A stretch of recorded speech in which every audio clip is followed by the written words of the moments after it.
Hello, okay, chapter 5.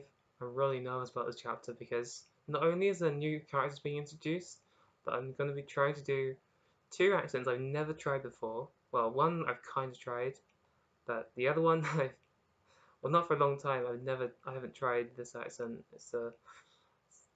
Well, you'll see what it's going to be. um, okay, here goes. It's coming up. This is gonna be great. All right. Um, so yeah, if I mess up with any of the because there are a few facts I say in this, so if I mess up with any like detailed facts, if there are any inaccuracies, just let me know so I can edit it out in the Wattpad version, which I will link below.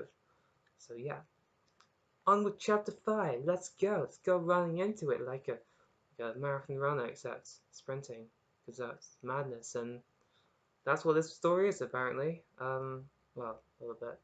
Anyway, let's go. She gasped suddenly. She just happened to be staring upon the edge of a cliff.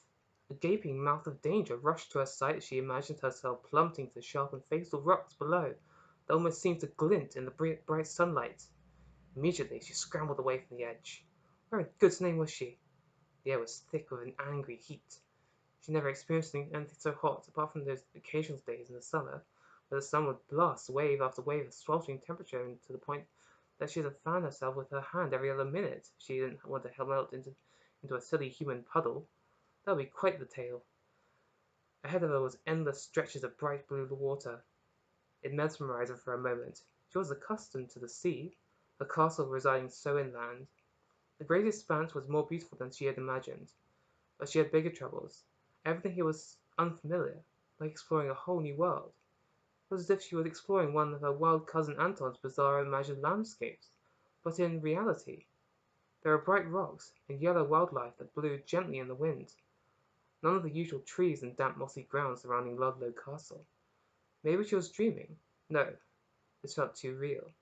But dreams are hazy affairs with little substance. This was far too overwhelming.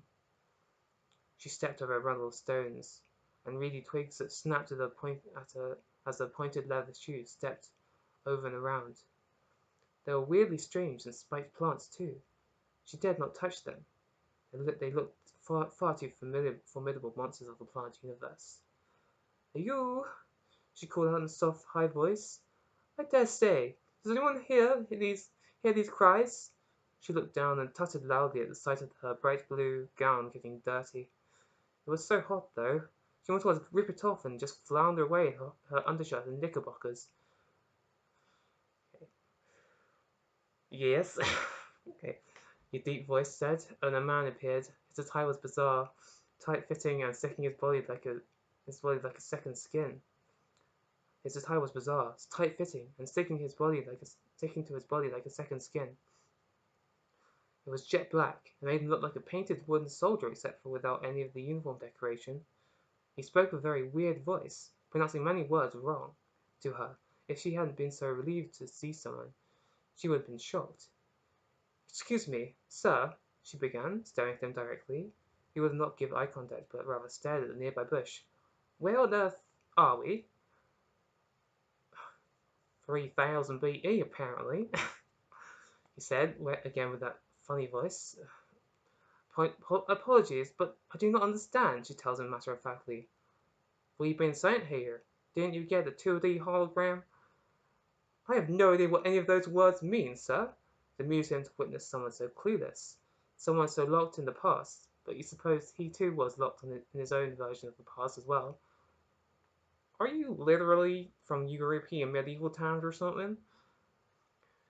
"If that's an insult, how dare you?" she said, burning with affronted indignation. "Why can't you just speak normally?" She was almost convinced he was playing games, except for the clothing. Maybe he was just as weird as the environment. Or perhaps, a chilling thought inside her wailed, she was the weird one. "What year is it?" What, what, he asked. Yeah, what year is it? He asked her plainly. "The date is 11th of November, 1583. She told him plainly. "That's wrong. Stop behaving like a lunatic." It's 3,000, baby. I am not a baby. Trust me, I'm just as freaked out as you. Only a few hours ago, I was wandering through the woods in Tennessee on the 11th of November 2131. That's in America for your information. But I suppose you don't know where that is. She scoffed, taking a few instinctive steps back of the way. You're quite the comedy man. I should recommend you to a friend of mine. William is constantly looking for fresh male talent for his plays, and you look quite the part to put on his new performances. He laughed, eyes widening at suspicion of who she was talking about. What's your name? I'm called Maria. And what of you? Name's Salvo. Pleased to meet you. I wish I could say the same about you, Salvo, she thought to herself. Were you talking about William Shakespeare? Aha! I knew it! You are being an actor, and pretending to be weird, putting on a bizarre voice and pronouncing all the words wrong somewhat to make this whole situation far weirder. He chuckled at that, looking down at the ground and treading a metal-laced boot in the yellow dirt. No, that's not it. I'm just from far away, and we speak different here.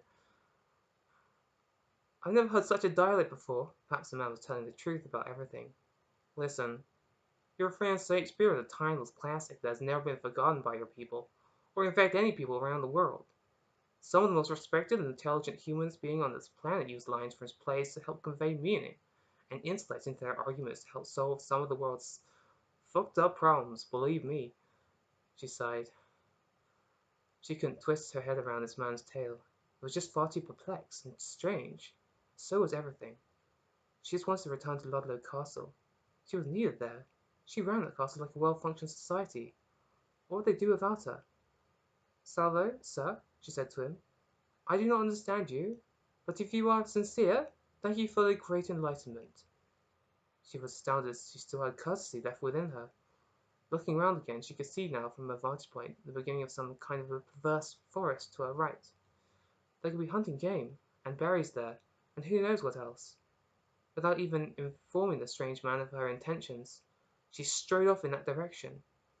She was dancing upon the intrepidity of the edge of the cliff felt all the more real than ever. While she had not flung herself wildly off, and while she had no control over this strange man, Salvo following her, it seemed as if the world had decided to toss her off the realms of sanity and normality already, and it was her responsibility, as a woman, to climb back to the top. And that's the end of the chapter. I'm sorry if I probably did mess up the voice a bit. And if at some points that I was speaking too fast or unintelligibly, just let me know, and I might just re-upload some of the chapters because I feel like maybe I am saying things too fast or saying things too weirdly, possibly. And sorry if the American accent offended anyone. It wasn't. I was just trying to make it more real. Anyone who's watching, I don't know. But yeah, I hope you enjoyed that. Anyway, that was interesting for me. Hopefully, just yeah, let me know if I mess up on anything that I wasn't aware about. And have a good day. Bye.